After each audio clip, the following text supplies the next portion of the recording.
But the mental toughness of making sure that I stuck to what I believed was right is probably one of the hardest things that I've had to deal with. Mindset is set up by daily consistencies. Reframe reality is the power of the mind, because the mind believes whatever it wants to believe. I couldn't keep living like this. Something had to change. I had to change. Commit myself to becoming extraordinary. Because when you believe in yourself, other people's opinions don't matter.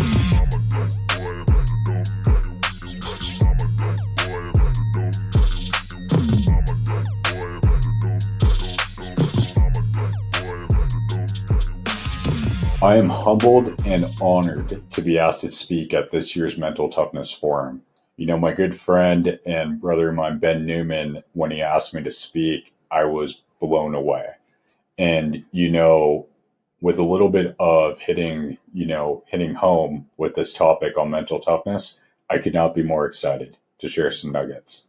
My name is Ashwin Mohan, and I am the founder of Mohan Coaching and Mohan Financial.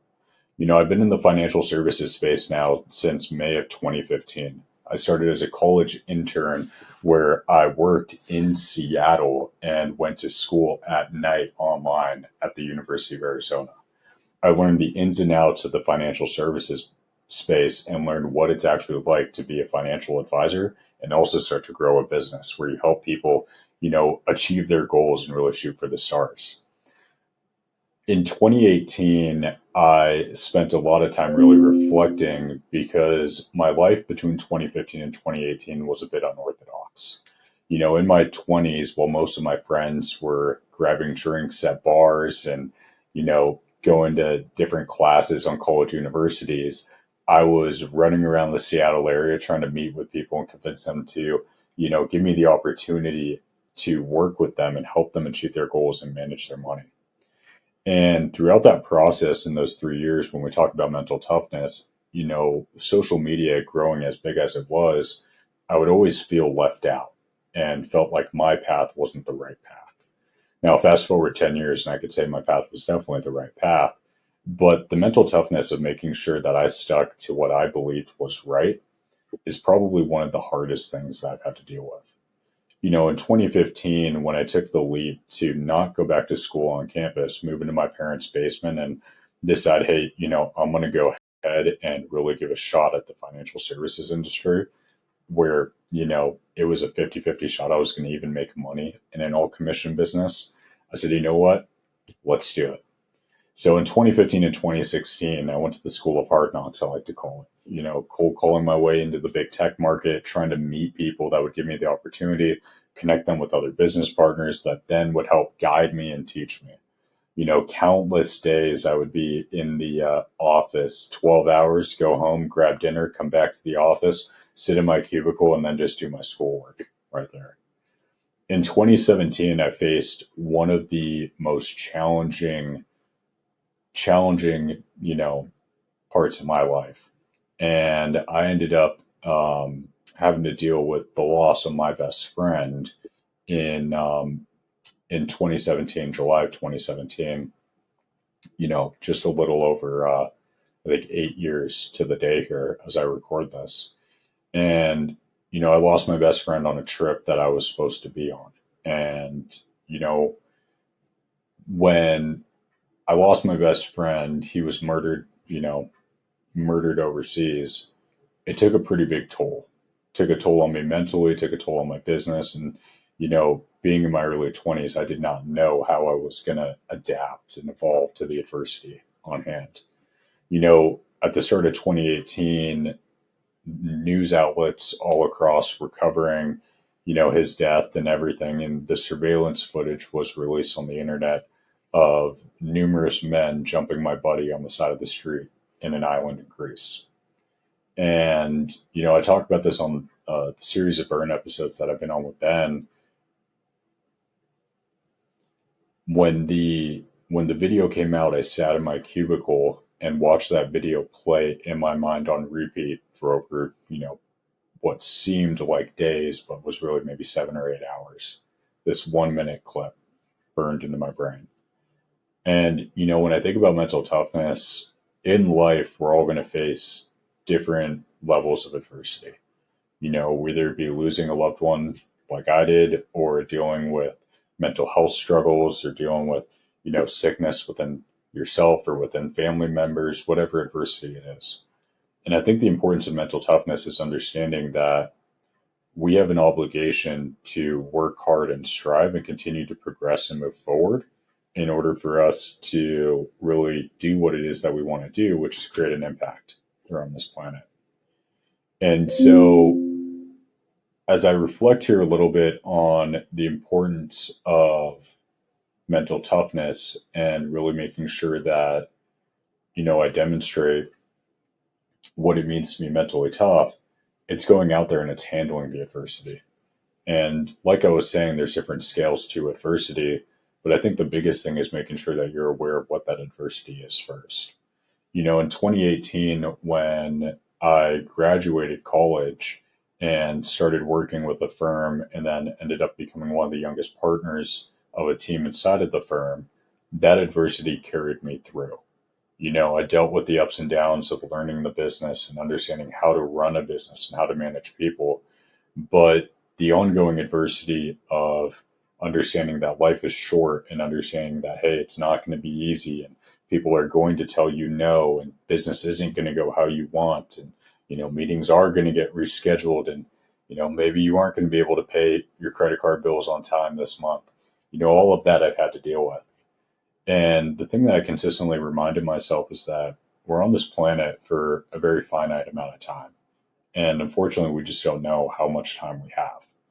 And so I think the importance of being mentally tough is understanding, there's more out there in life, and we need to go out there and we need to chase it. And in order to chase it, we have to be willing to take risk. And in willing to take risk, we have to understand, hey, we're not always going to, excel at the expectation of what it is we're trying to achieve. There will be failures. There will be setbacks. And like I've been saying over and over, there will be adversity.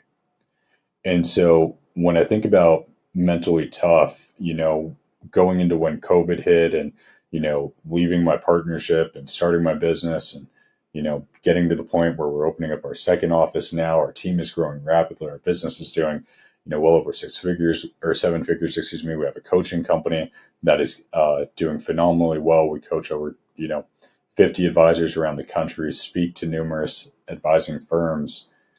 When I think about mental toughness, it's still dealing with it day by day, no matter at what level of quote unquote success that you think you've achieved.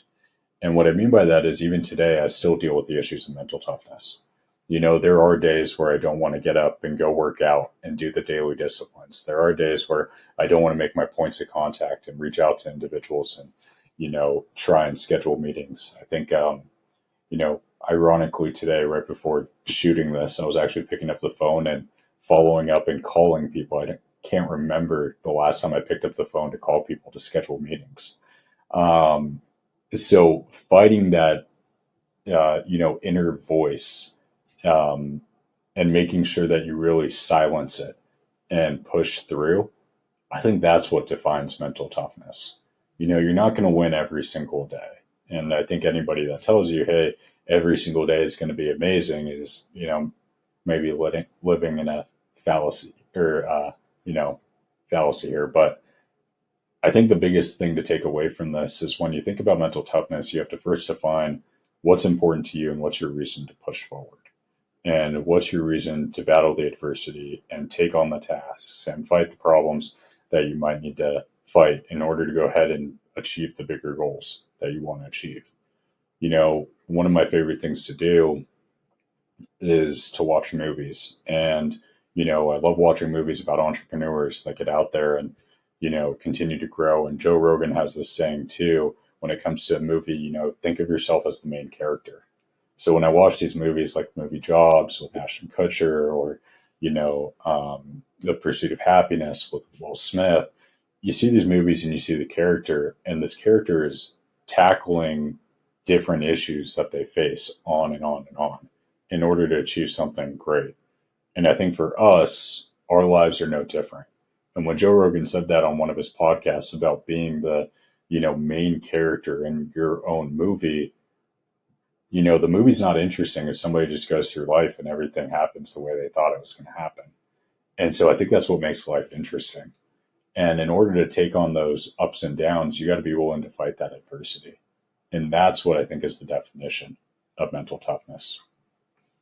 If I could give myself any piece of advice to, continue to strive and fight through mental toughness, first I would want to give myself, my 10-year ago self some advice. And what that advice would be is to just power through, continue to power through.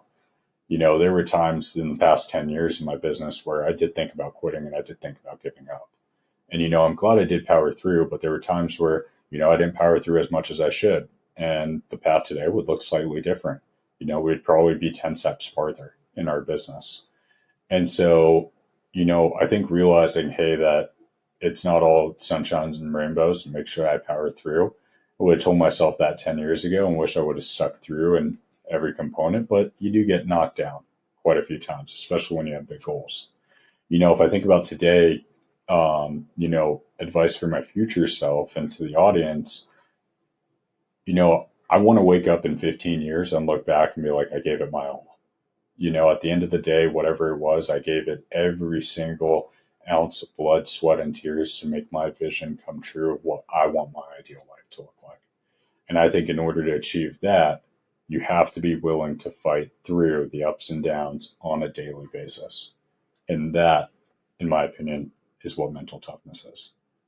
Really appreciate the opportunity. Thank you for having me. Thank you for having me at the Mental Toughness Forum. And I look forward to continuing to share my thoughts on mental toughness, as well as continuing to share, a little bit more about what it is we're building with Mohan Financial and Mohan Coaching. Well, here we are in the conversation of mindset, and excited to be part of the process, the event, and the series with you here on learning how to unlock deeper power in your own mind. Now, the unique thing we have going on here with my wife and I is the fact that we have been collaborating as co-creators. We have 5 children. We've been together for 24 years.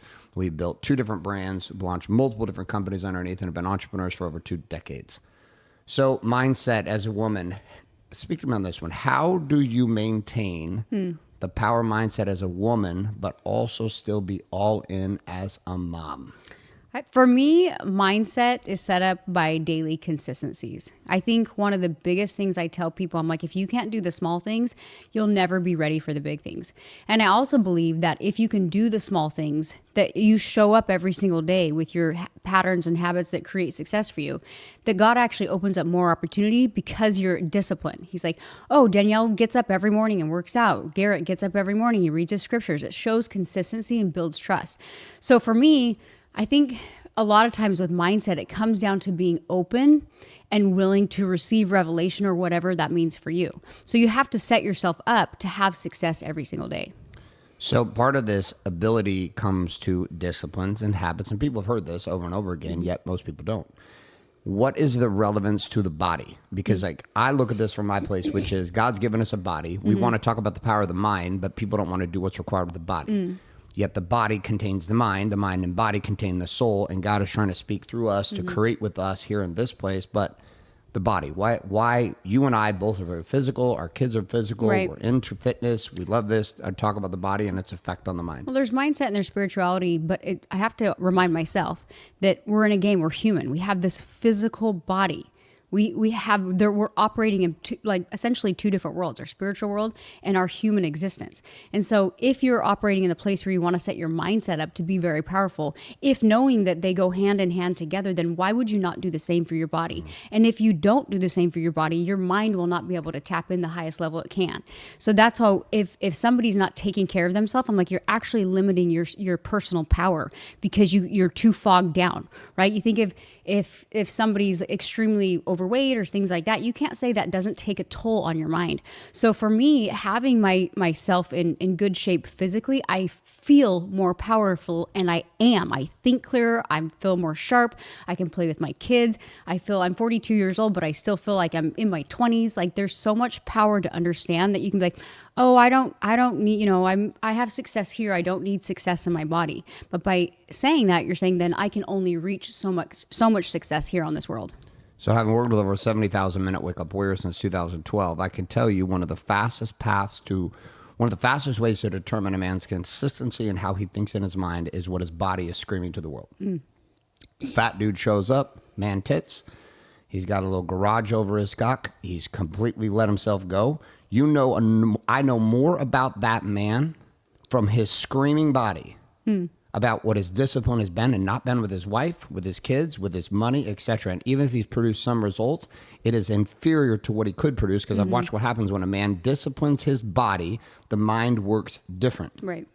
But the body's not enough, because there's still this containment of like crazy thoughts in the mind. So our daughter was introducing us to what's called intrusive thoughts. It's the new modern language. It's like calling bifocals, which I have. They call them progressives now. They're still bifocals. They just don't have the line. Long, far, near, far, whatever. So intrusive thoughts, when Bailey was introducing that, our 18-year-old, when she was like a 15, 14, was just crazy thoughts that come in the mind all day. And as entrepreneurs, we're dealing with marriage, we're dealing with kids, we're dealing with business, we're dealing with teams, we're dealing with betrayal and people stealing shit from us, and all these things are happening. What is your tactical game for reframing your mind to get into a powerful place to keep going? It's interesting too, because like I sometimes operate, I'm sure a lot of women do, the space of anxiety. Anxiety is like everyone's got anxiety, right? 20 years ago, nobody knew what anxiety was. Now everybody has anxiety. For me, it's kind of like recognizing when I'm in that space and I'm like, okay, I'm having a human experience. Why am I having that? And it's just, again, like grounding myself to get to be in a good place mentally. So and I always think too, like when you have those intrusive thoughts or whatever, and you're like, oh, some people might be like, I can't believe I just thought that. And they almost go into the space of guilt. You're like, oh, where did that come from? And I'm like, well, you're human, you're stressed. You maybe have X, Y, and Z going on in your mind. That just popped in your mind. Like, don't sit there and dwell on that thought. If anything, you're like, whoa, that was weird. For me, it's like, okay, what do I need to do right now to realign myself and to refocus if I'm kind of in a funk and things like that. And for me, sometimes I'm like, hey, I just need to get out of this space by being productive. So I'll give myself certain tasks to kind of push those negative thoughts out of my space. I woke up this morning, I was irritated at you. I woke up this morning just kind of irritated in general. Were you irritated at me? No, you know what? Monday holidays for some reason are a little bit tricky for me because my brain wants to go into like structure mode. And so then I'm like, oh, we still have another day off. What are we going to do? I don't know. It was weird. I was irritated at you, and I wasn't really sure what I was irritated, but my mind was definitely looking for things to stick it to. Was I'm irritated, I'm going to stick it to this. And it's interesting because I'm sitting there with my tools that I use at Warrior, and we've been using now for almost a decade, which is the power of stacking, which is the ability to stop what I'm thinking and then submit to two realities. Where am I? Right. And what am I thinking now? And what am I feeling now? And then what do I want? Outside of the situation, my thoughts, what do I want to happen today? And what is the story I have to tell myself? So there's a submission of here I am and here's what I want. And as I got clear on that this morning, then I was like, okay. Then I went through the struggle. The submission is like owning truth, and the struggle becomes this like struggle between what my mind wants to default to and what my mind must commit to. And then shifting those into a strike, which is an actual action. Right. And one of the answers I got this morning was pour in with gratitude and love into your wife. So I sent you a nice message. And I put myself in a good place going, dude, look at all the cool shit my wife has done. You're just being a weirdo right now. It has nothing to do with her. It has to do with you, and it has to do with the fact you've got a lot going on this week. That's funny. When you sent me that message, I actually thought, I was like, oh, what did I do that triggered him or bugged him? And then I could tell you went into a space of like, no. And I was like thinking, I was like, yeah, we had a great day yesterday. We did have a great day. But it's interesting that you when you talk about that, because I think, again, it's like you don't, like some days you just wake up and you're like, I'm human today. Why am I so, and it could be like little things, but you can't put a pin on it. And oftentimes we want to pin it on somebody else. Yeah. And for me, I'm like, okay, I can be irritated at this thing or this person, but the reality is how can I shift that story to get what I want? So that's a powerful piece for me that I'm like, I recognize when I'm in a funk and I'm like, I can sit here and feel bad for myself, or I can sit in the space of the mom guilt or whatever it is, or I can choose to do the actions to change what I'm feeling right now. So you can kind of sit and make it worse, or you're like, hey, I'm kind of woke up in a shitty mood and I don't really know why. So how do I make it a better day? And for me, when I ask myself those questions of like, how do I get out of this? How do I make this a better day? Then back it up with the actions. I'm like, oh, okay, today wasn't that bad of a day. I was just kind of woke up in a funk and I turned it around. And that ability to reframe reality is the power of the mind, because the mind believes whatever it wants to believe. Like if I want to create a frame around my wife is, I don't love you, I don't like you, I need to get out of here. If I play that story long enough, I can get divorced. Well, because you show up resentful and yeah.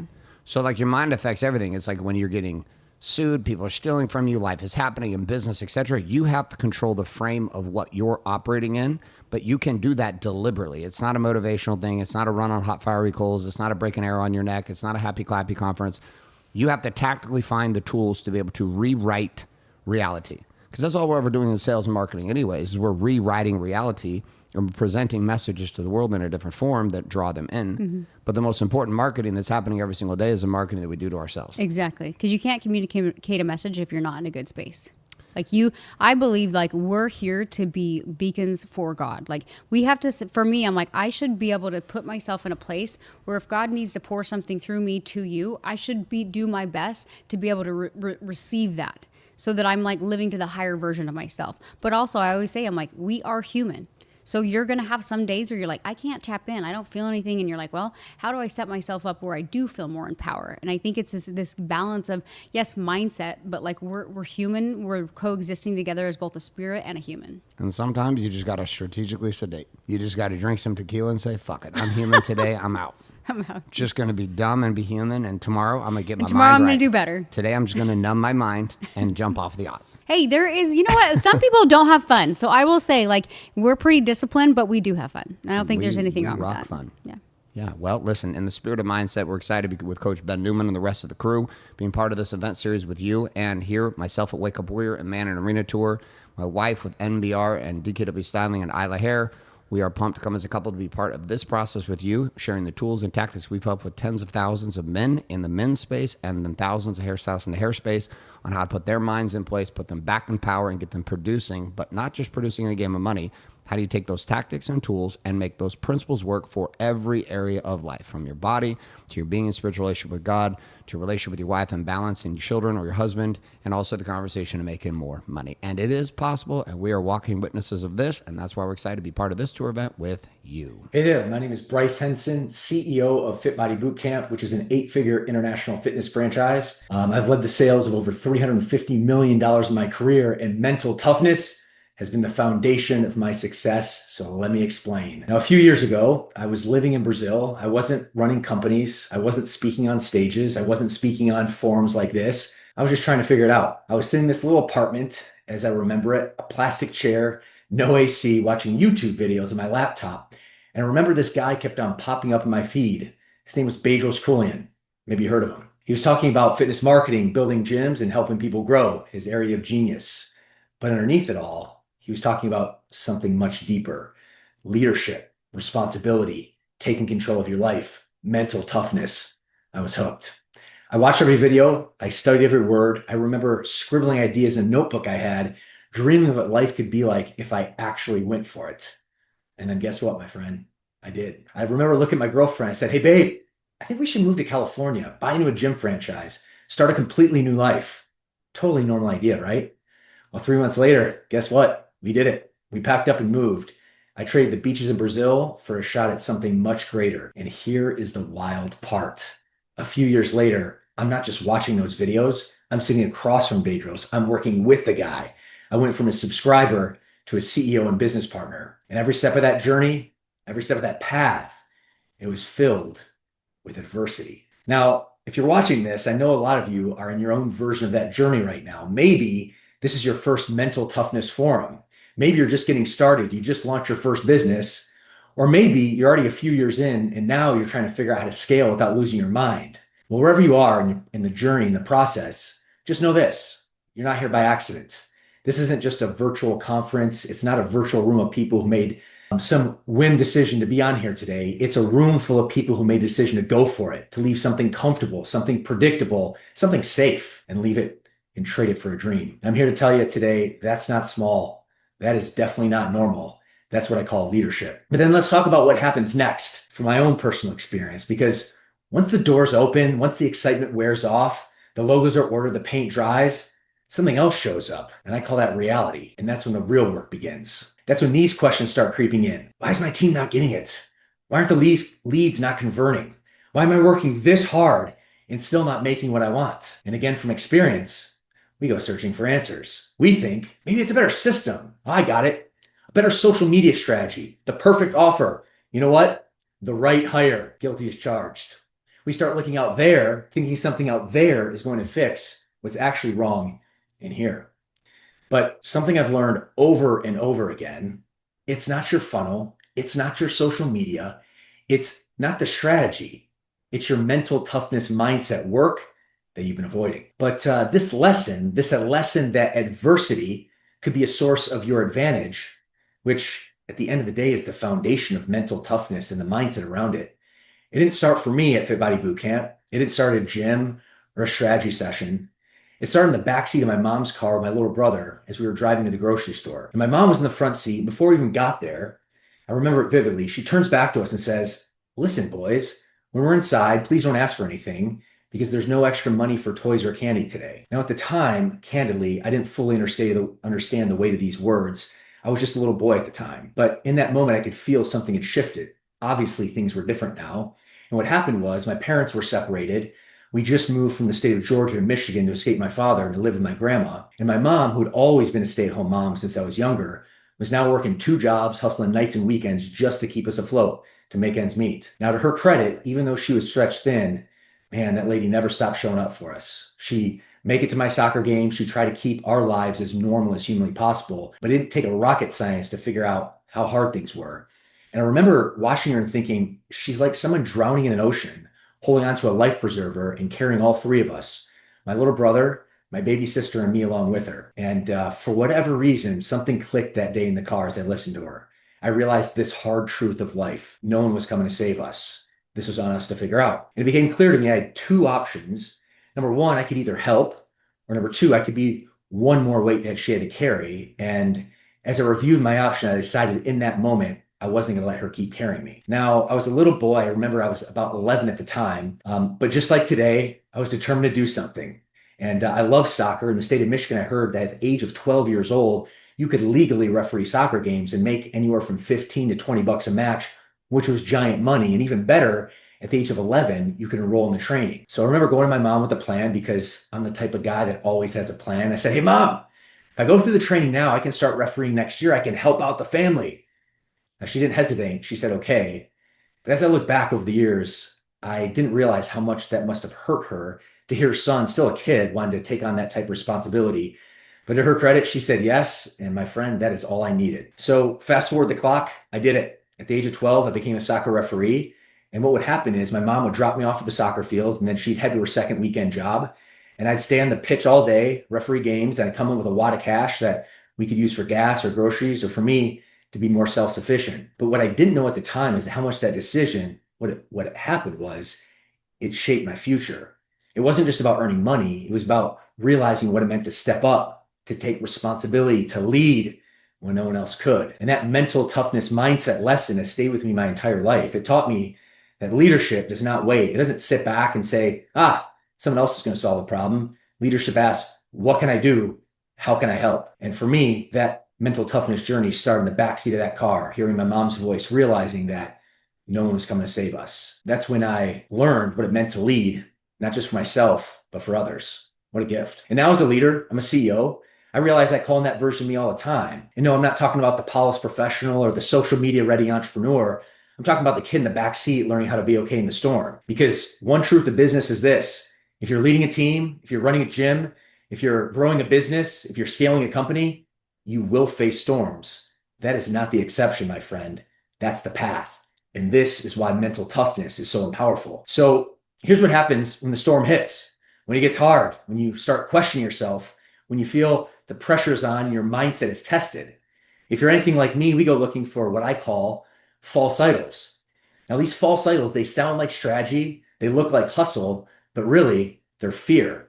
And in my case, dressed up in a Fit Body shirt. Now, I'll give you a few examples. If I just learned every job in the business, I'd finally be respected. Or if I make everyone in the entire organization like me, they'll stay, or my favorite. If I just find the unicorn, you know what I'm talking about, the one with the perfect pedigree, will grow. Sound familiar? Well, we've all been there. These are the lies that we tell ourselves when we're trying to avoid the work that actually needs to be done. Because the truth, most of us don't have a people problem. We have a mindset problem. We have a leadership problem. It's not that they need to change, it's we need to change. We don't have a team issue. What we have is a truth issue. We're trying to build businesses and scale companies without real conversations, without real feedback or clarity. And from my own experience, when we avoid that, we start patching the wrong things. We launch another initiative, we create another training. And in my case, we rearrange the deck chairs without fixing the leaks below the surface at the actual foundation. But none of it works, not sustainably, because it's happening on cracked foundation. And here is the cold, hard truth of business and life, my friends. You cannot scale a business off avoidance. You cannot build a thriving culture if your team is walking on eggshells. You cannot demand accountability, which is a staple of mental toughness, if you're afraid of conflict. If you want your business to grow, if you want your team to thrive, if you want to lead at the next level, which is why you're watching this forum right now, it starts with you. Facing your own avoidance, building your mental toughness mindset through adversity. And that is the one thing no one wants to talk about, but that's the one thing that changes everything. Now, as I finish off today with a story about one of the hardest and most important lessons I've learned as a leader that changed my life. And this lesson deeply developed my mental toughness mindset that I carry with me today. So I'm standing in front of the mirror, staring at my own reflection. I remember my hands gripping the sink. I could feel the weight of everything pressing down on me. My head spinning, this time actually not from the alcohol, but from the realization that I've been lying to myself. The question that kept on running through my mind that hit me like a punch to the gut: when is this insanity going to end? When is this generational chaos going to stop? And I realized it wasn't about me anymore. It was about my best friend, my family, and the legacy I didn't want to pass down. And in that moment in time, I knew I couldn't keep living like this. Something had to change. I had to change. You see, the night before, I hit a breaking point. There was supposed to be an awesome celebration, a party at my gym for our clients. My team and I had worked hard to put it together, and it was meant to be a moment of pride. Within 5 minutes of arriving, I knew something was gravely wrong. My best friend in the world, who I've known since I was 3 years old, and who worked with me at the time, was there too. Now, he was supposed to be running the event, but instead, he was drunk. Sadly, not just a little, out of control. And worse, some of my teammates, including one teammate who wasn't even 21, had joined him. And unfortunately, this was not the first time chaos had followed. There had been DUIs and reckless decisions and countless promises to change. With good intention, I'd always been there to try to pick up the pieces, to make excuses, to try to save him. But this time was different. This time I saw how my enabling wasn't helping him. In fact, it was hurting him. It was fueling the cycle. So the next day I sat him down. I told him I loved him, but this can't go on. And I gave him an ultimatum: no drinking for the next 12 months or you're off the team. Now, to his credit, he begged me to stay, give him one more chance. And I did. But deep down, if I knew I was going to hold him accountable, I had to start with me. And the reason why is my family has a history of alcoholism. My dad was an alcoholic. His father was an alcoholic. Probably his father was an alcoholic. It was a cycle I'd grown up with, and it shaped so much of my life until this day. And for years, I told myself I was different. Yeah, I drank, but I told myself this lie: I wasn't like them. I could handle it. That day, standing in front of the mirror, I had to face the truth. I wasn't drinking like a gentleman, as they say. I wasn't in control. As much as I wanted to lead my best friend, who's like a brother to me, out of his own struggles, candidly, I could not do that while living the same story. And I realized if I didn't make a change myself, I'd always be a hypocrite. And let's face it, society might forgive a lot of things, but not hypocrites. So I made a choice. I decided that day to stop drinking, not for a week or a month, but for good. And it wasn't about quitting alcohol. It was about breaking the cycle. It was about becoming the leader that my best friend needed, the leader my team needed, and the leader I knew I could become. And no, it wasn't easy. It's still not easy. This is December 2016. There were moments I wanted to go back to justify, just one more drink, it wouldn't hurt.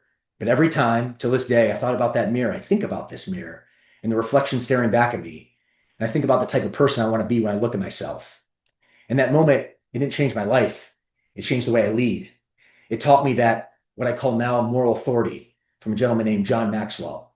Leadership isn't about what you say, it's about what you do. It's about living in alignment with the values you preach. So when your team looks you in the eye, when your family looks you in the eye, or when you look at yourself in the mirror, you know you're leading with integrity. And it showed me the power of feedback, just not from others, but from myself. Now today, I don't think about that decision this day I stopped drinking. I think about the decision this day I stopped leading or started leading. And when I look at this, to put a bow on this, that's the foundation of my burn, which is what's fueled my mental toughness. And my hope is that you go through your own pain, your own heartache, your own challenge and adversity, so you can do the same. I want to talk about how some of our greatest pain, failures, and even dysfunctions can be fueled and harnessed to create massive success, to create the life that you so desire and dream about. I'm Shayla Gifford. I'm 44 years old from Reno, Nevada. I've been in the mortgage industry for 21 years. I consider myself a sales leader, a salesperson, and a performance coach. And I don't think I was destined for great success. I think I had to fight and claw and go get it. And some of my earliest pain created that fuel. My parents had me young. They were 21 and 22 years old. They both came from impoverished, broken homes. And when they got married, they were determined to go be successful. They started their own business. They worked a bazillion hours. And me being the oldest, I got the message very quickly that I needed to be independent. I needed to be easy. I needed to be positive and outgoing. Basically, I couldn't be weak, needy, lazy. I needed to get going from a young age. The pain that caused was that I didn't really feel like my feelings mattered or were considered. In fact, one time my dad took my two youngest brothers hunting and he didn't take me. I was left behind.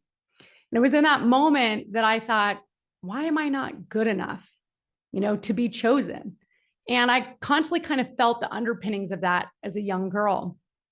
What I chose to do with that belief of I am not good enough is commit myself to becoming extraordinary, to becoming the best at whatever I was doing so that I could be special, I could be impressive, and I would be chosen.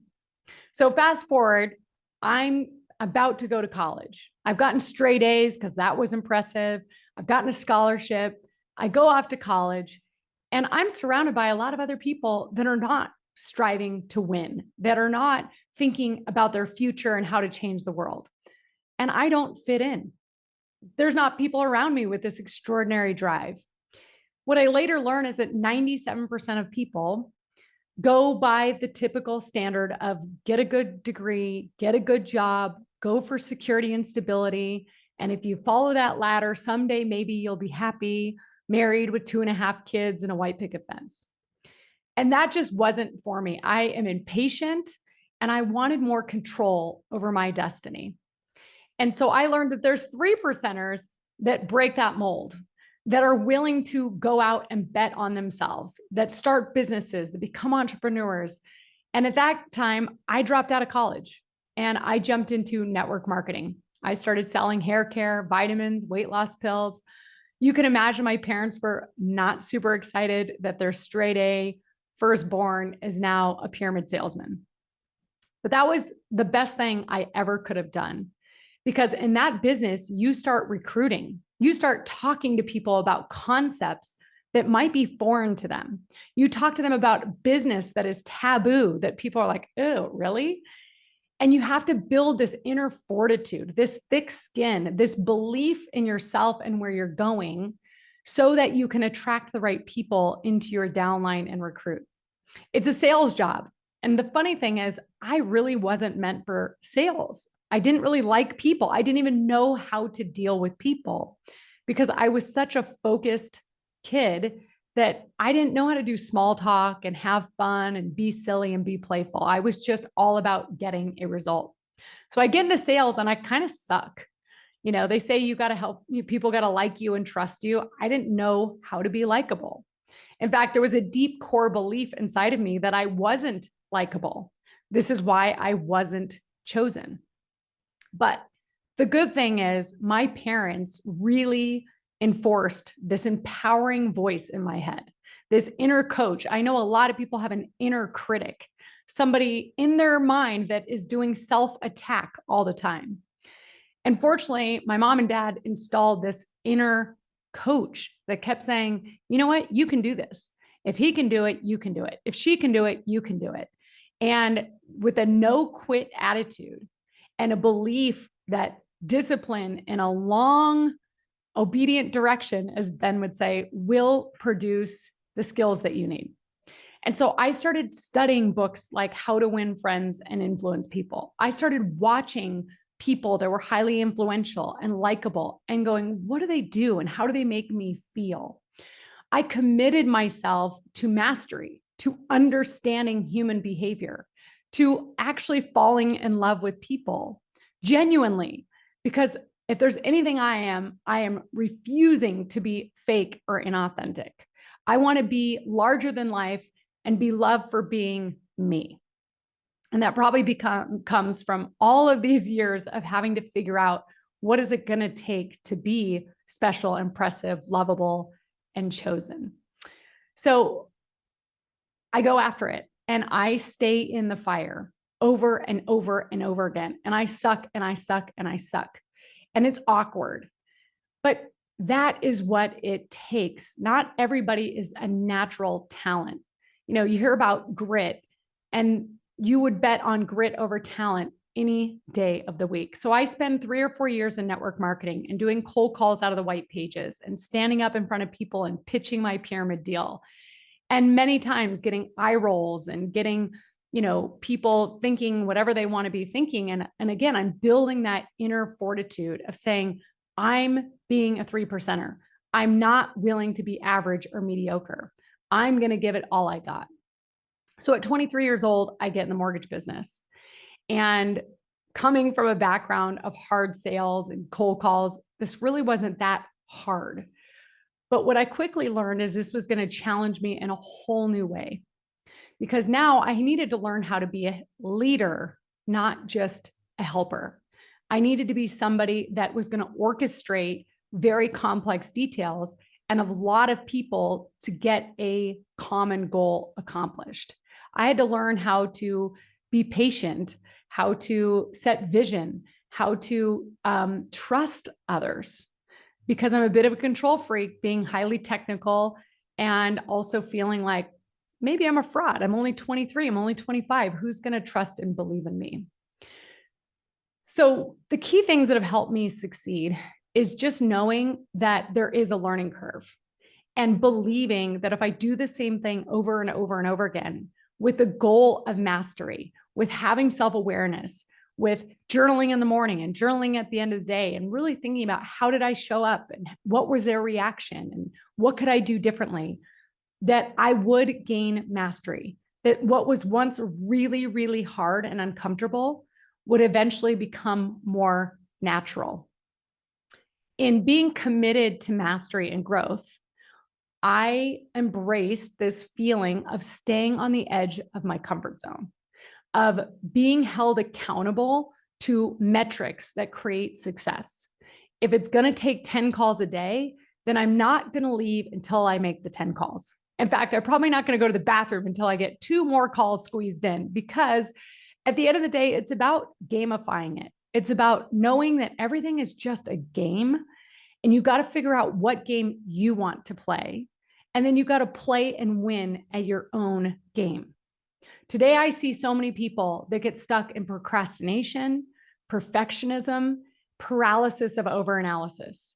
They try something for a few weeks and then they are judging the results rather than being committed and in love with the discipline and choosing to become masterful at it and believing that if I become the best at this thing, the highest version of myself at this thing, it will pay off. It will build a reputation that will pay me for a lifetime. So today, I highly recommend that you, instead of compare yourself to others, become inspired by others. Instead of looking for perfection, look for progress. Continually commit to yourself. You've got to believe that you're worth it, that you're one of those 3%ers, and you've got to do what you know you need to do to get there. And I promise you, if you stay focused, if you work hard, if you work on building that thick skin and realizing that for other people, perception is their reality. I'm not going to get my feelings hurt. I'm going to realize that if I'm not communicating in a way that connects, I'm going to take ownership and I'm going to adjust and I'm going to evolve so that I can get that result met. This requires a growth mindset. The belief that you can grow, and attain the skills.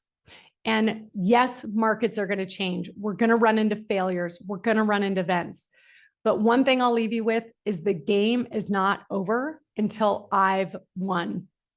So play your own game and realize that there is no ultimate failure. As long as you show up, you do your best, and you show people you care, I promise that's enough. It will move the needle.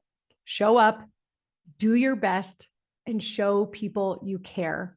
You will gain the skills, you will gain momentum, you'll gain mastery.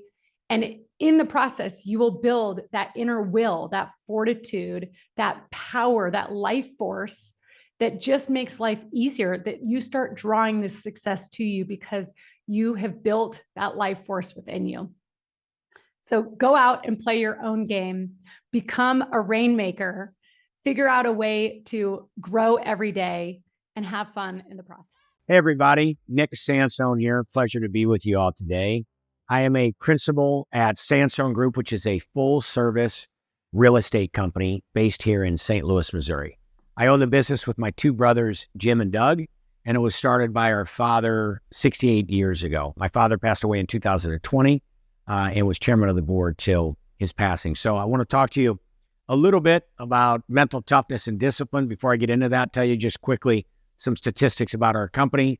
We develop industrial warehouses, retail shopping centers, getting into Class A luxury apartments as well, and starting to do the data centers. If all of you have seen what's going on with AI and ChatGPT, if you're in the real estate space, you know that that's an area, the data centers is an area you certainly want to get into with all the power on these different sites and these different buildings. Our total portfolio, it's about 60 million or so square feet. The total value of that is close to $10 billion. And our father was involved primarily in retail shopping centers. And my brothers and I have grown the business into other sectors of real estate. So when it comes to mental toughness and discipline, I want to talk about my dad first, because he was a great example of discipline and mental toughness. And I think for him, his discipline came from his drive, from the burn that was inside him. You know, Ben talks all the time about the burn that's in you. And I think for my father, the burn was really about survival. I mean, he came from a very humble background and he didn't have a choice. You know, he had to outwork all of his competition because he had very little education, barely got through high school. And when I would ask Dad, you know, what do you attribute your success to? He'd say, well, you know, it wasn't because of my education. It wasn't because I was the smartest guy in the room. I didn't have any money, but I had a major belief in myself. And he said the belief in himself came from the love that he had from his father. He always talked about our grandfather believing in him and telling him, like, I have no doubt you're going to be a success. So I think my father's burn was not just survival, but making his father proud and making his family ultimately be supported. All of us, he had 8 kids and my mom. I think what drove him was the belief in himself. He always knew he was going to be a success. And my father's discipline just came naturally to him. I remember as a kid, you know, we'd get up early and we'd go get dropped off at the bus station to take the bus to school. And that was around 6:30, 7 a.m. And when I get up around 6 or so, Dad was already gone. I remember at night when I'd come home after football practice or lifting weights after high school, you know, we'd sit down for dinner around 7 o'clock. He would just be walking in the door. He was an older guy too, because he was 53 when I was born. So Dad was probably in his late 60s at that time, early 70s. So the discipline and the mental toughness for my father came naturally. And when you think about it with my brothers and I, in terms of what mental toughness is all about or what discipline is all about, I think it's going into a business that we went into that was already created by our father, but knowing that we needed to grow that business 10-fold, 20-fold, 30-fold, and having a purpose behind that. And for us, our burn, one, was continuing the legacy our dad started, right? I mean, what a privilege to be able to walk into a business that was already created by somebody else, to get ownership, to get stock. You know, sure, we had to work for it, we had to pay for it, but it's a great privilege we had to just walk into this company. And so our burn was to make our father proud, to continue his legacy, but then to create our own by building upon what he started and taking it from a very successful place to 10, 20, 30, 40 times the success. And the only way for us to do that would be to expand in new sectors of real estate. And so for us, that was getting into the industrial space. Dad had only developed retail shopping centers. And to get into the industrial space, it took a lot of courage and a lot of belief in ourselves. And it took mental toughness and discipline. And so when I think about that, it's having the ability to be told no over and over and over and keep going. When we decided to pivot into industrial and really into how we do real estate, because before, all the real estate deals we had done was essentially with local banks and our own money or our father's money. But there were a lot of deals that we were missing out on because they were too big. We didn't have enough money to go for them. So the only way to go after those opportunities was through joint venture partnerships with major companies, big, powerful real estate companies like Goldman Sachs or Blackstone or other REITs, real estate investment trusts, other public companies like that, institutional capital we call it, where they get these big sources of capital from endowment funds and cities and insurance companies. And so we decided to take our business, which was an operating business, a local operating business in St. Louis, and to expand it with these partnerships. And we went on road shows for several years. And we had been told no 50 times over. And I remember when deals would come on our table or come in our desk or come through the inbox, I would evaluate close to 50 deals a week and just be on the phone calling these different institutional partners over and over and over. Literally 100 deals. We got 99 no's. So when I think of toughness is the ability to keep going. And to have that mental toughness to keep going, you got to have two things. You got to have a reason to keep going, like our dad, like I talked about, like us, like we talked about. But the second thing you got to have is belief in yourself. You got to believe you can do it. Because when you believe in yourself, other people's opinions don't matter. It's not a matter of if, it's just a matter of when. Okay, you want to tell me no? Cool. Oh, you told me no on 200 deals? No problem. I'll find 200 more. And you keep going. That's what mental toughness is all about. And that's what discipline is all about. And that all starts with what Ben preaches about, is the burn that's inside you. And so for my brothers and I, that plays out in all aspects of life. It plays out in your personal life, how you show up in the gym, how you take care of yourself. Do you go out and drink a ton of drinks, or do you have some discipline around your lifestyle? If you're working on a project or you're working on something that's really important to you, and you know that you need to stay home and work on it, or you got to go to bed early so you can get up early and get that workout in and still take care of what you need to take care of with that project. If you instead go out with your friends, or you instead go to a sporting event or whatever, you're going to miss out on that opportunity. So mental toughness and discipline is also about sacrifice. And if you're able to sacrifice some of those things that otherwise you'd want to do, it's going to pay off in the long run.